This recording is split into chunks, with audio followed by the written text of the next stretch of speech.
Ladies and gentleman, ರಾಜ್ಯ budget ಮಂಡನೆಯ ಬೆನ್ನಲ್ಲೇ ರಾಜ್ಯದಲ್ಲಿ ಈಗ ಚುನಾವಣೆಯ ಕಾವು ಶುರುವಾಗಿದೆ. ದಾವಣಗೆರೆ ದಕ್ಷಿಣ ಮತ್ತು ಬಾಗಲಕೋಟೆ ಕ್ಷೇತ್ರಗಳ ಉಪಚುನಾವಣೆಯನ್ನ ಗೆಲ್ಲೋಕೆ ಈಗ ಕಾಂಗ್ರೆಸ್ ಹಾಗೂ ಬಿಜೆಪಿ ಮತ್ತು ಜೆಡಿಎಸ್ ಪಕ್ಷಗಳು ಸ್ಪರ್ಧೆಗೆ ಇಳಿದಿವೆ. ಹಾಗಾದ್ರೆ ಹೇಗಿದೆ ಈ ಎರಡೂ ಕ್ಷೇತ್ರಗಳ ಕದನ ಕಣ ಅನ್ನೋದನ್ನ ನಾನ್ ನಿಮ್ಗೆ ಹೇಳ್ತೀನಿ. ಎಸ್ ವೀಕ್ಷಕರೇ, ನೆಲ ಜಲ ಭಾಷೆಗಾಗಿ ಪ್ರಾಮಾಣಿಕ ಪತ್ರಿಕೋದ್ಯಮ. ನೀವು ನೋಡ್ತಾ ಇದ್ದೀರಾ ಫೋಕಸ್ ಟಿವಿ. ನಾನು ಪವಿತ್ರ.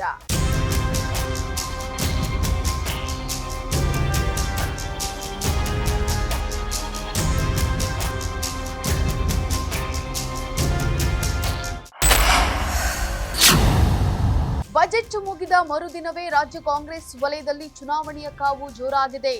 ಇಲ್ಲಿವರೆಗೂ ಕುರ್ಚಿ ಕಿತ್ತಾಟ, ಬಜೆಟ್ ಮಂಡನೆ ಗೊಂದಲದಲ್ಲಿ ಸಿಲುಕಿದಂತಹ ಕಾಂಗ್ರೆಸ್ ಈಗ ಮೈ ಕೊಡವಿ ಎದ್ದಿದೆ. ತನ್ನದೇ ಎರಡು ಕ್ಷೇತ್ರಗಳಾದ ದಾವಣಗೆರೆ ದಕ್ಷಿಣ ಮತ್ತು ಬಾಗಲಕೋಟೆಯಲ್ಲಿ ನಡೆಯುವಂತಹ ಬೈ ಎಲೆಕ್ಷನ್ ಅನ್ನ ಗೆಲ್ಲೋಕೆ ಪಣ ತೊಟ್ಟಿದೆ.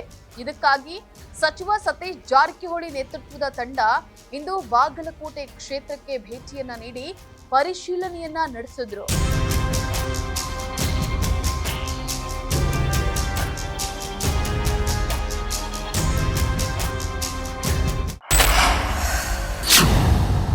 ಸಚಿವ ಸತೀಶ್ ಜಾರಕಿಹೊಳಿ ನೇತೃತ್ವದಲ್ಲಿ ಕೆಪಿಸಿಸಿ ಸಮೀಕ್ಷಾ ತಂಡ ರಚಿಸಲಾಗಿದೆ. ಅಲ್ಲದೆ ಬಾಗಲಕೋಟೆ ಮತ್ತು ದಾವಣಗೆರೆ ದಕ್ಷಿಣ ಕ್ಷೇತ್ರದ ಅಭ್ಯರ್ಥಿಗಳ ಆಯ್ಕೆಯಲ್ಲೂ ಕೂಡ ಸತೀಶ್ ತಮ್ಮ ತೀರ್ಮಾನವನ್ನ ತಿಳಿಸಲಿದ್ದಾರೆ. ಈ ಬಗ್ಗೆ ಈಗಾಗಲೇ ಕ್ಷೇತ್ರ ಸಂಚಾರ ಶುರು ಮಾಡಿರುವಂತಹ ಜಾರಕಿಹೊಳಿ ನಾಳೆ ಅಥವಾ ನಾಡಿದ್ದು ದಾವಣಗೆರೆಗೂ ಕೂಡ ಭೇಟಿಯನ್ನ ನೀಡಲಿದ್ದಾರೆ. ಜೆಡಿಎಸ್ ಮತ್ತು ಬಿಜೆಪಿ ಇನ್ನು ಮೈತ್ರಿಯ ಗೊಂದಲದಲ್ಲೇ ಕಾಲ ಕಳೀತಾ ಇದ್ರೆ, ಆಡಳಿತಾರೂಢ ಕಾಂಗ್ರೆಸ್ ಫೀಲ್ಡ್ಗೆ ಇಳಿದು ಬಿಟ್ಟಿದೆ. ದಾವಣಗೆರೆಯಲ್ಲಿ ಬಿಜೆಪಿ ಅಭ್ಯರ್ಥಿಯ ಆಯ್ಕೆ ವಿರುದ್ಧ ಬಿಜೆಪಿ ರೆಬಲ್ ಶಾಸಕರಿಂದ ವಿರೋಧವೂ ಕೂಡ ವ್ಯಕ್ತವಾಗಿದೆ. ಜೆಡಿಎಸ್ ಮಾತ್ರ ತನ್ನ ಅಭ್ಯರ್ಥಿ ಹಾಕೋದಾ ಬಿಡೋದಾ ಅನ್ನೋದನ್ನ ಇನ್ನೂ ಕೂಡ ಮೀನಾಮೇಷವನ್ನ ಎಣಿಸ್ತಾ ಇದೆ. ಜೊತೆಗೆ ಕೆಪಿಸಿಸಿ ಅಧ್ಯಕ್ಷ ಡಿಕೆ ಶಿವಕುಮಾರ್ ಕೂಡ ಬೈ ಎಲೆಕ್ಷನ್ ನಲ್ಲಿ ಸಕ್ರಿಯವಾಗಿಲ್ಲದಿರೋದು ಕೂಡ ಕಾಂಗ್ರೆಸ್ ವಲಯದಲ್ಲಿ ಭಾರಿ ಕುತೂಹಲವನ್ನ ಮೂಡಿಸಿದೆ.